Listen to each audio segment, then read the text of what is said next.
Every family has a favorite.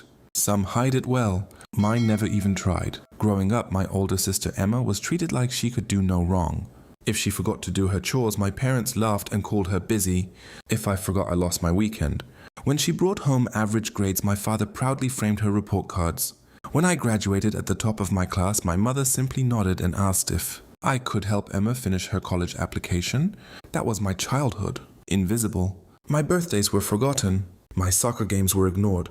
Every Christmas, Emma received expensive gifts while I got practical things like socks, notebooks, or a new backpack. Whenever I asked why things were different, my parents always had the same answer. She's your sister. Stop being jealous. Eventually, I stopped asking. I learned something important. No matter how hard I worked, I would never be enough. So when I turned 18, I quietly packed my clothes, accepted a scholarship across the country, and left. No dramatic goodbye. No argument. No tears. My parents barely noticed. Emma hugged me quickly before checking her phone. "Good luck," she said without looking up. That was it. College changed everything. For the first time in my life, nobody compared me to anyone else. I studied computer engineering. While other students partied every weekend, I spent nights building software. During my junior year, I met two classmates who shared the same dream. We wanted to create an AI platform that could help hospitals predict equipment failures before they happened. Everyone laughed at the idea. Investors rejected us. Professors told us it was too ambitious.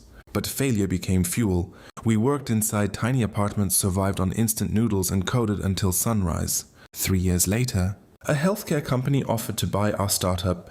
The offer, $168 million. I thought it was a joke. It wasn't. After taxes and ownership shares, I became wealthier than I had ever imagined. Yet I told no one, especially not my family. For years, my parents rarely contacted me. Birthdays, forgotten. Promotions, ignored. Even when I bought my first home, nobody congratulated me. The only messages I received were about Emma. Emma got engaged.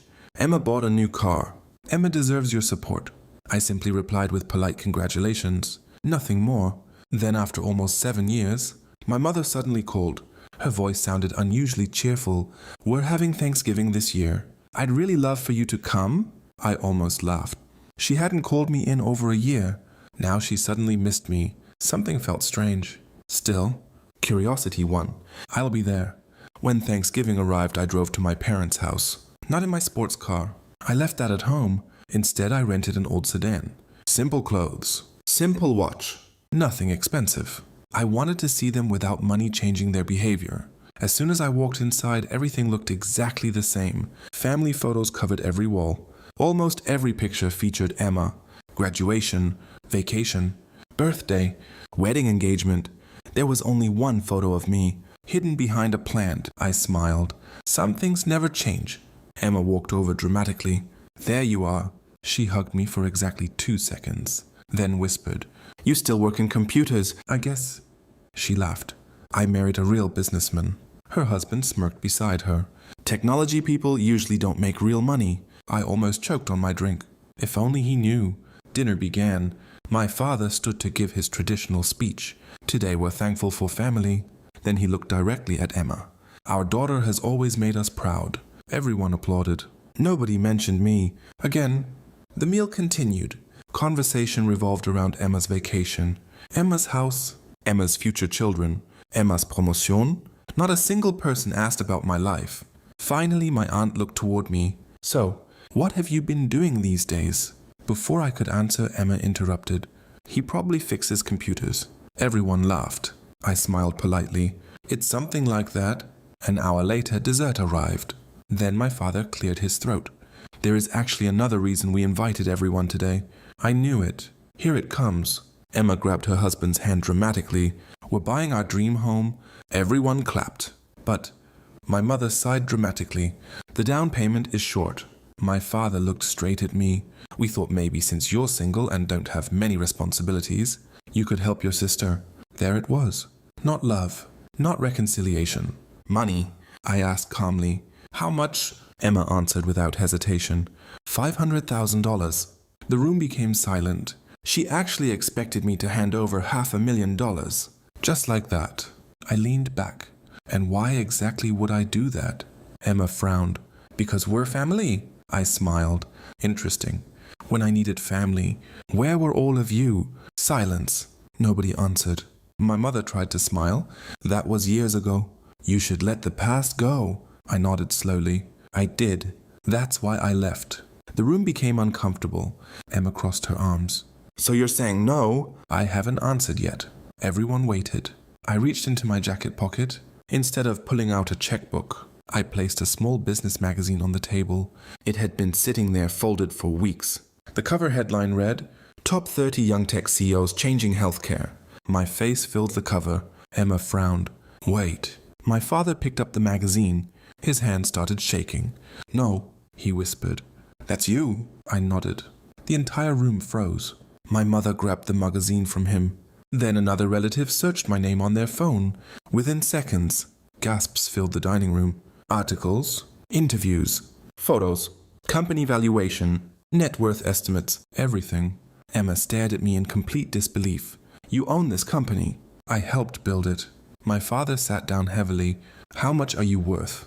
I've never counted, but enough. Nobody spoke. For the first time in my entire life, they looked at me. Really looked at me? Emma suddenly smiled.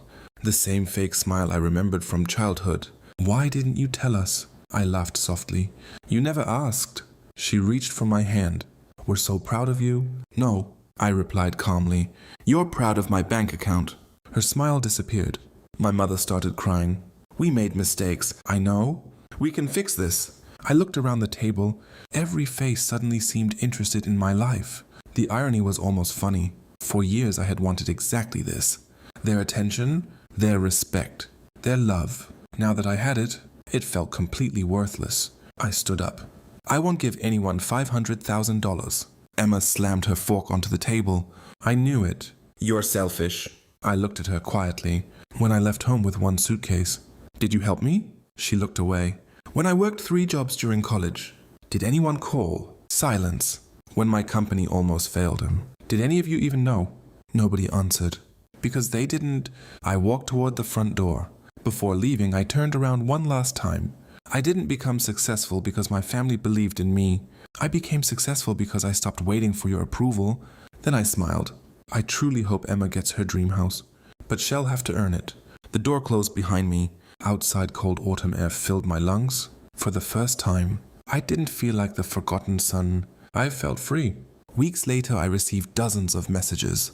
Apologies, invitation, request to reconnect, even requests for business advice. I wished them all well, but I kept my distance. Because forgiveness doesn't always require rebuilding what was broken. Sometimes it simply means letting go and moving forward. And that Thanksgiving, I finally realized something priceless. The greatest success isn't becoming rich enough to prove people wrong. It's becoming happy enough that you no longer need to